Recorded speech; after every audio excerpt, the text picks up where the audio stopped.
Magandang umaga, Pilipinas. Narito ang latest sa lagay ng ating panahon.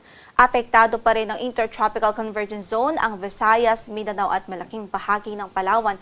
Kaya't malawakang pagulan pa rin ang inaasahan natin sa araw na ito sa halos buong Visayas, Mindanao maging sa Palawan Province. So sa mga kababayan natin doon, patuloy pa rin ho kayong maging handa at patuloy po rin maging mapagmasid sa mga bantahon ng pagbaha, mga localized flooding, especially sa mga low-lying areas. So ingat po sa ating mga kababayan doon. Samantala, dahil naman sa northeasterly wind flow, ito yung hangin na nanggagaling sa Hilagang Silangan, makakaranas din ng maulang panahon ang Quezon Province at Camarines Norte sa araw na ito. Saan man ang lakad natin sa araw na ito ay huwag kong kalimutang magdala ng mga pananggalang sa ulan.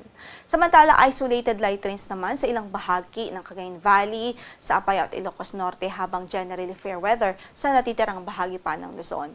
So sa ngayon, dalawang weather system ang nakakaapekto sa bansa. Nariyan nga yung Intertropical Convergence Zone at yung Northeasterly Surface Wind Flow o Northeasterly Wind Flow na siya pong nagdudulot o parehong nagdudulot ng mga pag-ulan.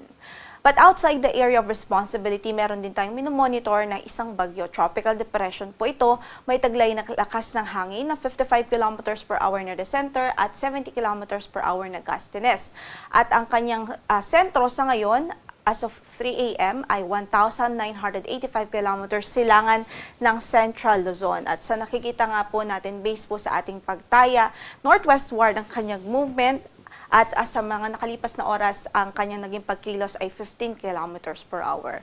So sa projection natin ito, in the next 24 hours, ay northwestward pa rin ang kanyang magiging direksyon at medyo o bahagyang gigilid ito dito sa ating area of responsibility. At hindi rin po natin inaalis ang tsansa na pumasok ito ng bahagya o saglit sa ating par and then lalayo pa rin ho ito at hindi po ito inaasahang direktang makakaapekto sa bansa. Gayunpaman, patuloy po tayong magantabay sa magiging updates ng Pag-asa ukol dito sa weather disturbance.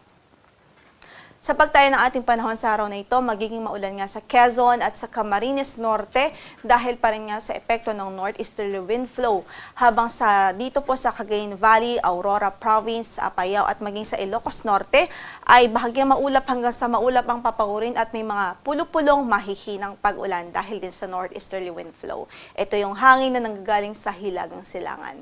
Sa Metro Manila naman, natitirang bahagi ng Luzon ay kumbaga ay bahagyang maulap hanggang sa maulap din ang papawirin at generally fair weather po tayo liban sa mga panandalian at mga isolated na pagbuhos ng ulan.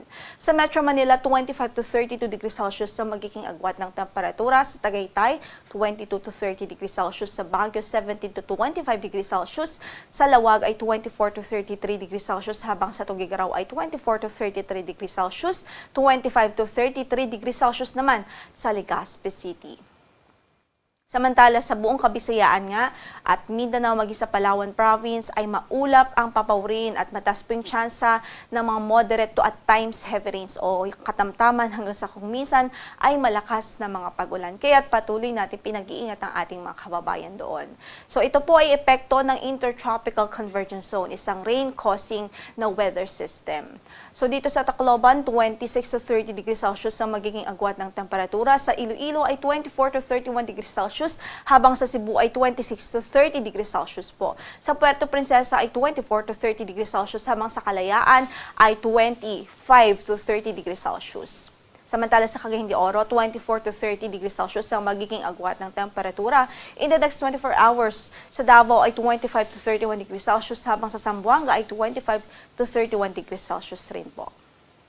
Sa kasalukuyan, wala tayong gale warning na nakataas sa anumang bahagi ng ating baybaying dagat. Pero ingat lang po, especially sa mga gumagamit ng mga maliliit na sasakyang pangdagat, lalong-lalo na po dito sa northern part ng Luzon dahil moderate o katamtaman pa rin ang pag-alon ng ating karagatan dyan. So extra ingat pa rin po ang ating abiso sa ating mandaragat. Ang sunrise natin sa araw na ito is 5:46 in the morning at lulubog ang araw mamaya sa ganap na alas 5:41 ng gabi.